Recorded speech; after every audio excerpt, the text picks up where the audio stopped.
Keduanya mengambil batu dari tanah dan memasukkannya ke dalam saku. Kemudian berpegangan tangan dan berjalan menuju danau.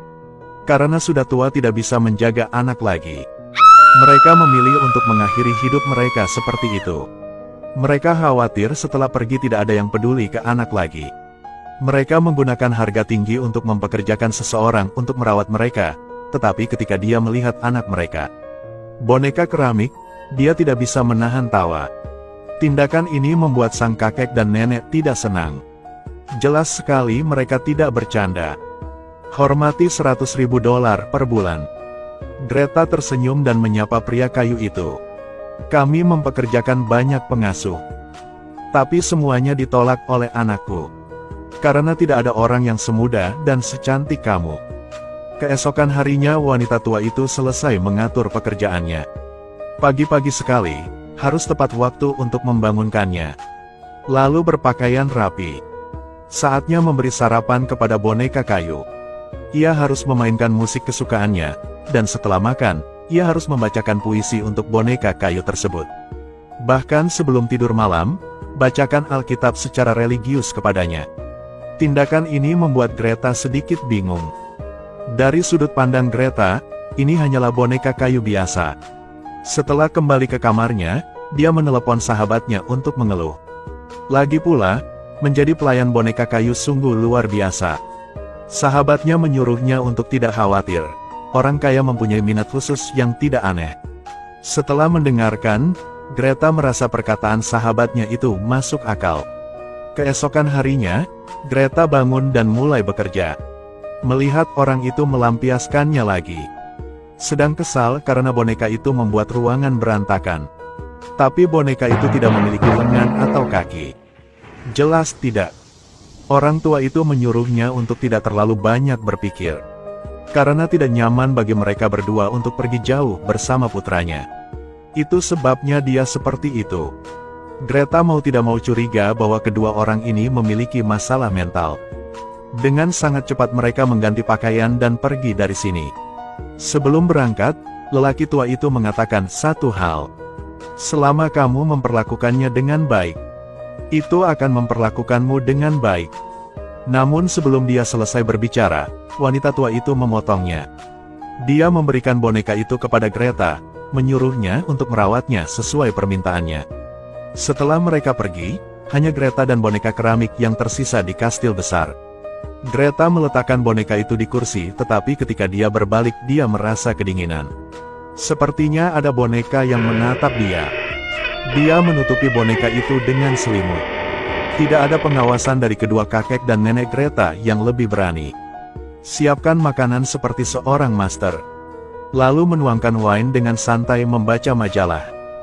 Benar-benar lupa nasihat orang tua itu. Tanpa sadar dia tertidur. Namun yang tidak diketahui Greta adalah mereka tidak berniat kembali. Saat Greta bangun, hari sudah gelap. Saat melewati ruang tamu, dia secara tidak sengaja menemukan selimut boneka itu telah terlepas. Hal ini membuat Greta menggigil. Dia segera membawa boneka itu ke kamar. Saat ini boneka itu terus gemetar seperti bayi terlantar. Tak lama kemudian hujan mulai turun di luar, membuat kastil yang kosong itu semakin menakutkan. Greta tiba-tiba terbangun oleh guntur. Merasakan sesuatu bergerak di bawahnya. Cepat lari ke bawah untuk memeriksa. Untungnya boneka itu masih duduk di kursi. Namun ketika Greta mendekat untuk melihat, ada air mata mengalir di wajah boneka itu. Seperti menahan sesuatu. Greta menggunakan tangannya untuk menyekanya dengan curiga. Pastikan ini bukan halusinasi. Saat itu setetes air jatuh ke wajah pria kayu itu. Greta mendongak. Ternyata atapnya bocor. Greta sadar dia hanya salah paham. Dia meletakkan boneka itu di tempat tidur. Ingin memeriksa loteng. Tapi tangganya tidak pernah terbuka. Greta menyerah begitu saja. Malam itu dia menerima panggilan telepon. Tapi pihak lain tidak berkata apa-apa. Dia hendak bertanya tetapi orang lain mematikan telepon. Dia curiga ini ada hubungannya dengan boneka itu. Karena Greta selalu merasa boneka itu sedang menatapnya. Mata itu sepertinya memiliki kehidupan. Meski terkunci di dalam ruangan, perasaan aneh itu masih belum hilang.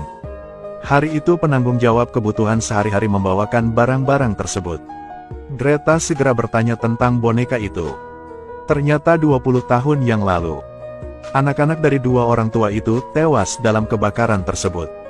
Karena sangat merindukan anak, maka perbaikilah bangunannya dan tempatkan boneka kayu ini.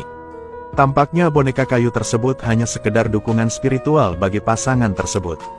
Sore harinya, Greta mandi. Tiba-tiba dia menyadari kehilangan beberapa helai rambut.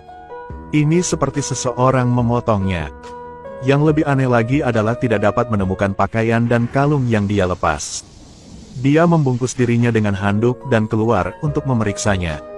Lihat, semua laci terbuka. Perasaan buruk muncul. Tangganya tidak bisa dibuka dan entah kapan diturunkan. Dia dengan berani mengambil tongkatnya dan berjalan. Tanpa diduga, dia baru saja muncul.